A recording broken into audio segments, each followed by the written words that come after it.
my God. Is it? It's fall. Time to go to the apple orchard.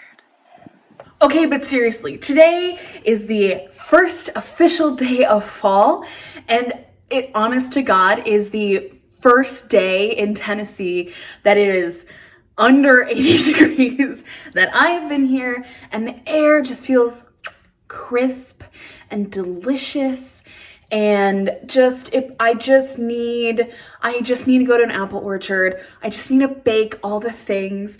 And so I wanted to go through some of my tried and true recipes for apples. Actually, this past weekend, my husband and we went to an You Pick apple orchard in Hopkinsville, Kentucky, Whole Creek Orchard. It was an adorable farm.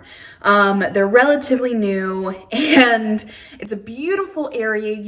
You get a tractor ride to the You Pick area, and you get to pick all your apples.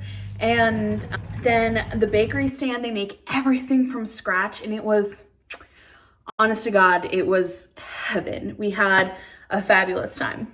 But we did come home with literally 2 packs of apples, which is a absolute ton of apples. And so I knew I wanted to save some of these to use throughout the year.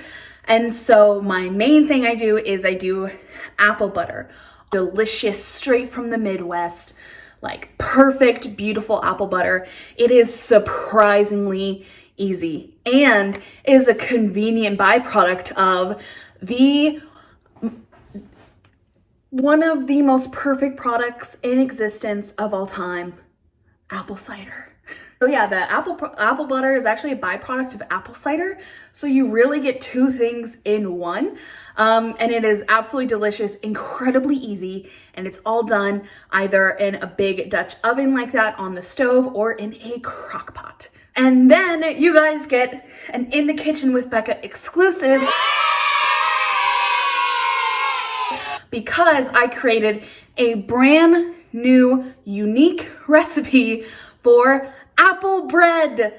So I didn't really feel like any pies, any galettes, or anything like that, because I bought the Orchard Ladies stuff and I ate all of it. But it was so good. It was delicious. And so I really wanted to do something else aside from just apple pastries. I wanted to merge my sourdough recipe that I just uploaded and my apple confections.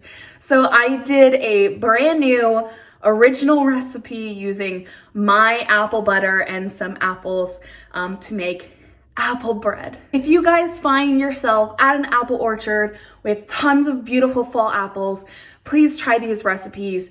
Not only is your house gonna smell delicious, but they are so good and will get you perfectly pumped for this beautiful fall. So enjoy. Let me know if you have any questions, and let's get baking. Step 1, get an absolute ton of apples. We got golden delicious apples. Then make sure to rinse the apples really, really well. These guys are gonna get peeled anyway, but still a good rule of thumb. Then find your local dog and begin peeling your apples.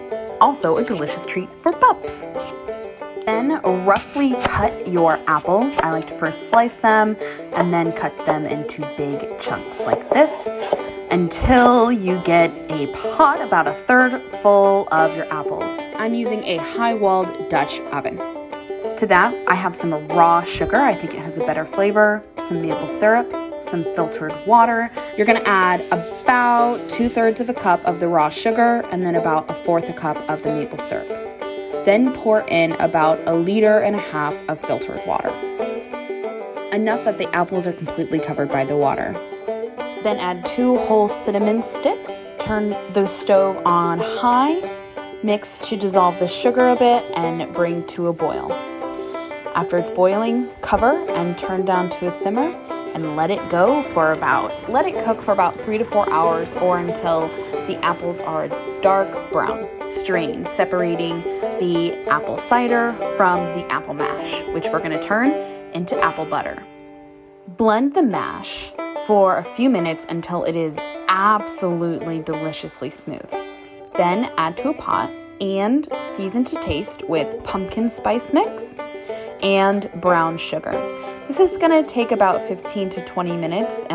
Heat it over medium-low heat while it bubbles, and just taste it as it cooks and add more spice, add more brown sugar until the mash is caramelized and dark and tastes like heaven. Store in jars, and I personally love it on some toasted buttered sourdough bread for breakfast. Another method to make cider and apple butter is in a crock pot. It's going to be the same recipe, but you just cook it in a crock pot high for about 8 to 10 hours. On this batch, I did want more cider than I got the last batch, so I doubled the liquid to about 2.5 liters. After it's cooked, you'll see it is very dark caramel. And again, you strain, and this time I got a lot more cider. And because it's lower and slower, it gets a darker caramel color. Favorite way to enjoy cider is with another caramel beverage, some good bourbon. Pour some delicious cider into a glass, top it off with some bourbon, and enjoy your fall, y'all. Finally, we are moving on to apple bread. Now, the base of this bread is my sourdough bread. So if you want to make this, you can go back to my sourdough video and do all of the steps up to shaping the bread, which is what I'm going to do differently here.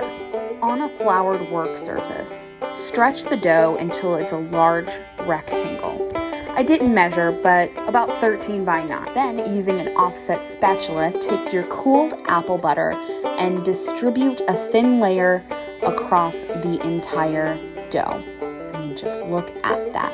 Then I diced up half of an apple, tossed it in cinnamon sugar, and evenly distributed it across the dough. To shape, roll the short end up like a cinnamon roll. Then, once it's a fully rolled log, shift it and roll up from the ends like this. Line a large bowl or rectangular pan like this and dust with flour. Then add your dough to it. Next, we are just going to stitch this seaming so it looks like this and there's not a split on the bottom. Then sprinkle with flour, cover and let rise for about an hour and a half.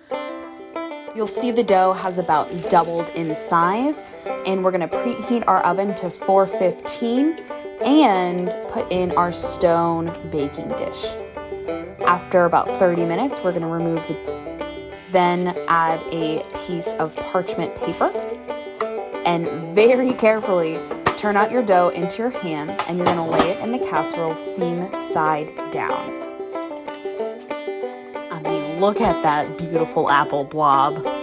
Then you're gonna take your bread score and do a design. I just did an arc and a couple of slices and admired the swirl I saw. Since this was the first time I was doing this, I let it cook initially for 30 minutes, then I checked on it. I'm going down my stairs to check the bread, and oh my god, the house smells so good. All right, it's been in there for 30 minutes, and this is a new recipe, so I'm not sure how long it's gonna go in there, so let's see what it looks like.